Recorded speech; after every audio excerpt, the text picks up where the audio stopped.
Have you ever wondered why some people seem to glow with peace after practicing yoga, while others feel just as anxious as before?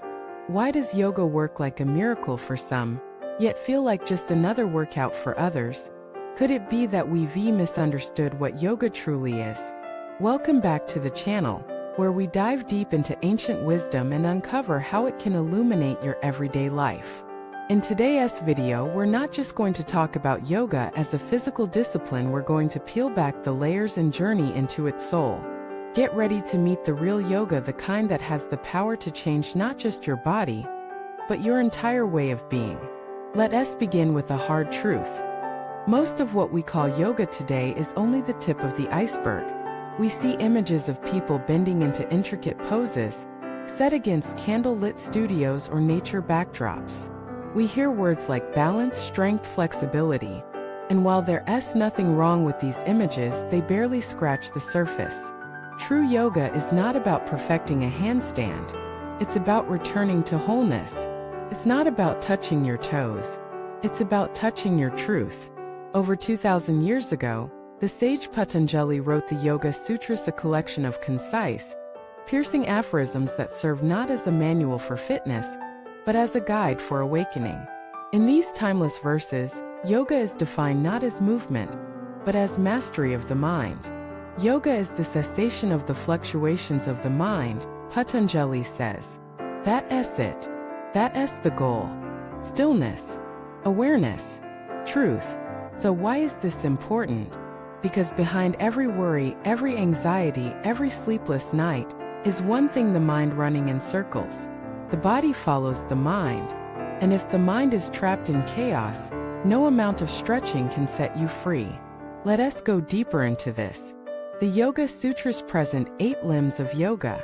The postures, the asanas, are only one limb, just 1/8, yet we've made them the whole tree. The other 7 limbs include moral foundations, breath control, sensory withdrawal, concentration, meditation, and ultimately, samadhi, complete union with the divine. And here's the truth no one tells you. The body is not the destination, it's the doorway. It's the beginning, not the end. The body holds our stories. It holds our traumas, our fears, our longings. Every hip-opening posture is not just a stretch, it's an invitation to release a memory, to shed a layer, to return to presence. That's the magic of real yoga.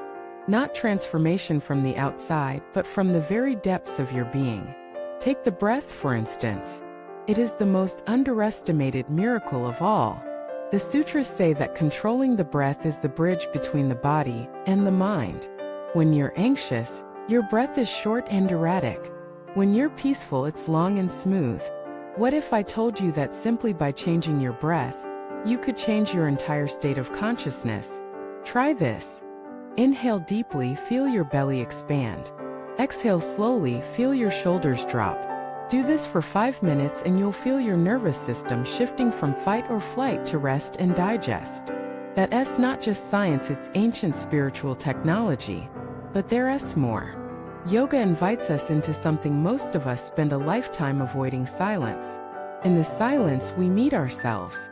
Not the masks, not the roles, but the raw, trembling truth beneath it all. Yoga is not about fixing yourself. It's about remembering that you were never broken. In modern society, we are trained to chase success, beauty, approval, love. But yoga says, stop. Turn around. Everything you're seeking is already within you. You are not your job. You are not your status. You are not even your thoughts.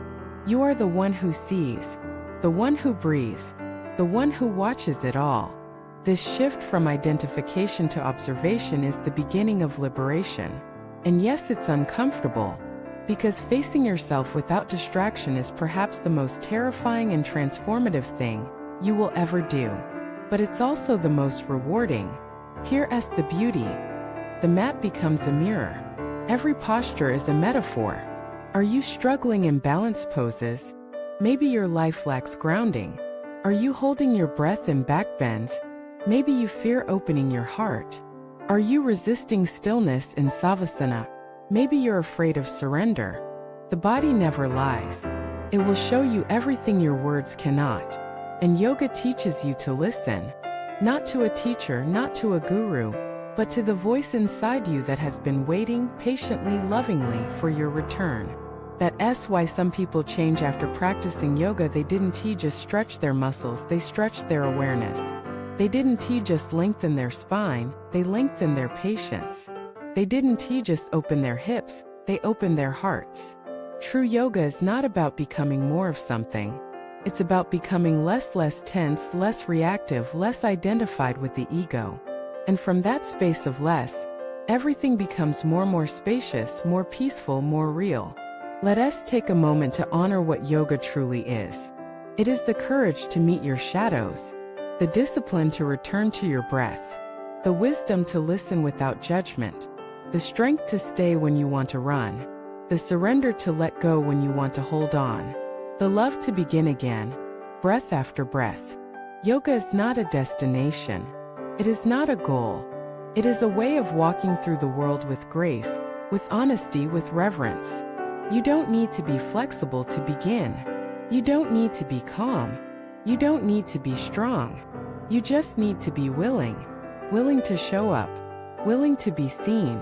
Willing to begin. The Yoga Sutras don't promise an easy path. They promise a true one. One that leads not to more achievement but to more alignment. Not to perfection but to presence. So the next time you step onto your mat, remember, this is not a workout. This is a sacred reunion. With your body, with your breath, with your being. And when you step off the mat, the practice continues. In how you speak, in how you listen, in how you sit with discomfort, in how you love those who are hardest to love, including yourself. That is the real yoga. The one that doesn't need to be seen, only lived. Thank you for joining us today. I hope this journey into the soul of yoga has touched something deep within you. If you've had a moment on the mat that changed you or a realization that broke you open, I invite you to share it in the comments.